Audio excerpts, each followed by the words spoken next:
Hey guys, welcome to episode 49 of Portfolio Update. I hope you guys are having an amazing Monday so far. So we are currently up 8.76% or $811 for today, which is amazing. We finally broke into 10K.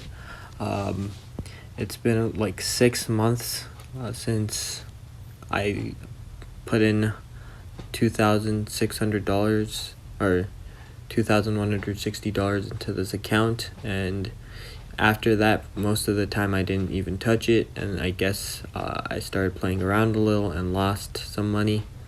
But once Corona really started, I started to invest, and now hit 10K. So Shell had another pretty significant pullback. It's down 8.33%.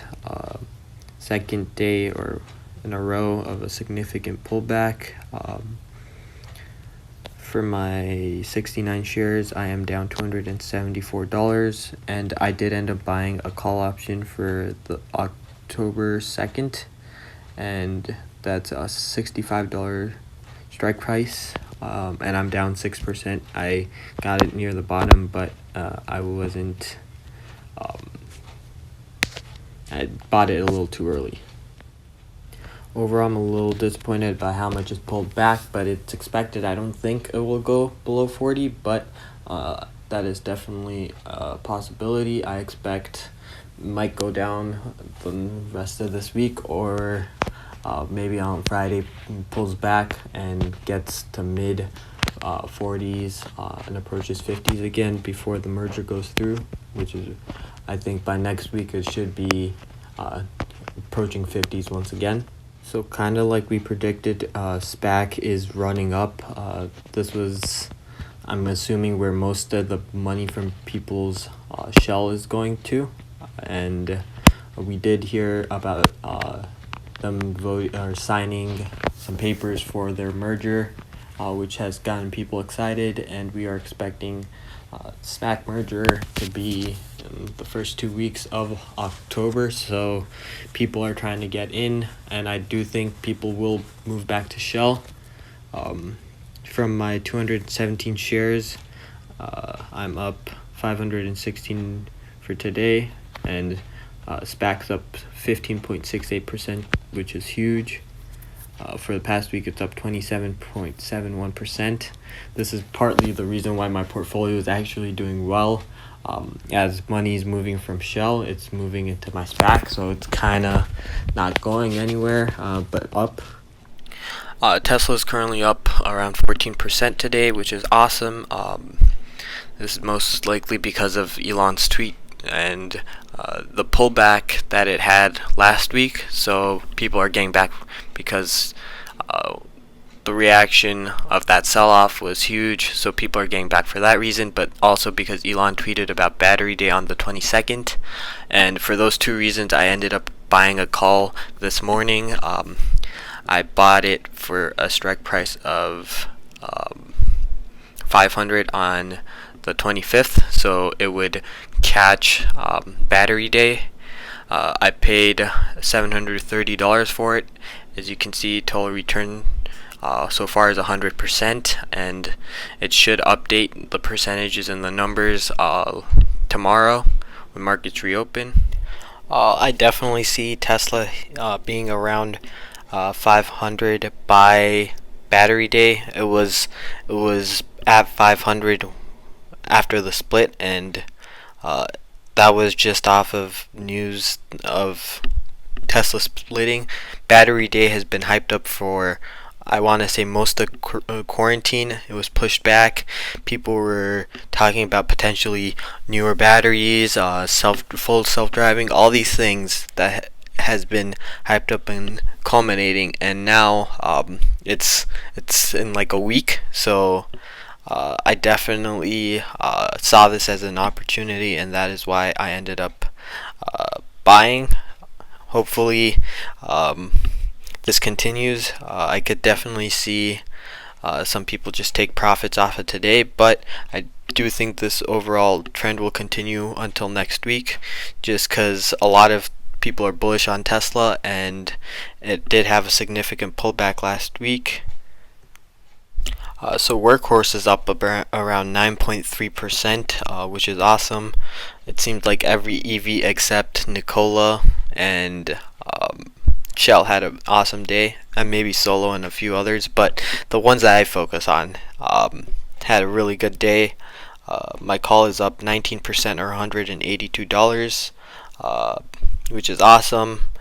I just see this continuing for Workhorse. Workhorse has consistently had green days, and when it does have pullbacks, they're relatively small, and it finishes the day strong.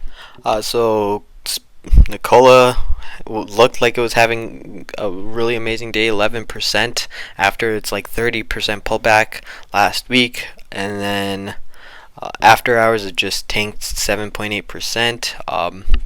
I think that was due to them confirming the news that they did actually roll down their Nikola 1 down the hill because they didn't have the product, and that's just very dishonest. It's deceiving, and a lot of people really don't want to be in that company. I considered playing it. Like, my thesis and my belief is that every reaction is an overreaction. A lot of people have said that, and as I've seen it, it's very true. A 30% sell-off, like we saw with Tesla and Nikola, resulted in a comeback. But with Nikola, there's an actual problem with trustworthiness, and just off of that, I do think people are still going to play it. I did see quite a lot of Nikola bulls trying to compare it to Tesla and how Tesla was being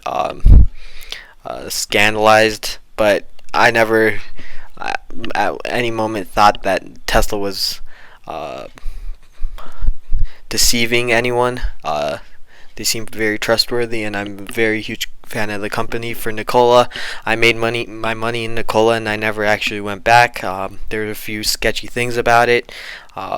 One of those was that they didn't actually have products and they were making real money yet, which isn't really a big problem, but with the valuation and everything and the whole environment around it, people really didn't like Nikola, and I was just trying to play it for the short term, which I did, and I walked away with quite a lot of money, so I am happy with that, and I never looked back. But I still like to keep up with Nikola and just see what's going on. So between all of the craziness, I do think that tomorrow I will still have another green day. I see Tesla still going up. I see SPAQ going up. I don't know if it's going to be as strong as today, but I do see it going up. And Workhorse, I see it going up, but I don't know to what degree. I could just see it taking off any day, but for now I will take these 10% gains. And for Shell, I think it's going to have a green day tomorrow just because it had a pretty big red day today and on Friday. So I could see it having a small green day or just a nice flat day. I'd be fine with that too, as long as it just doesn't drop too much before the merger. But yeah, my prediction for the end of September, maybe like the first 2 weeks of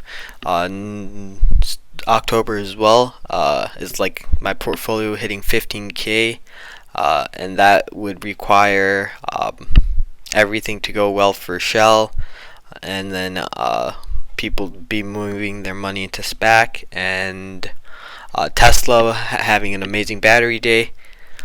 Just those few things, and Workhorse as well. And if any, I honestly just need two of those three things to have just an amazing move.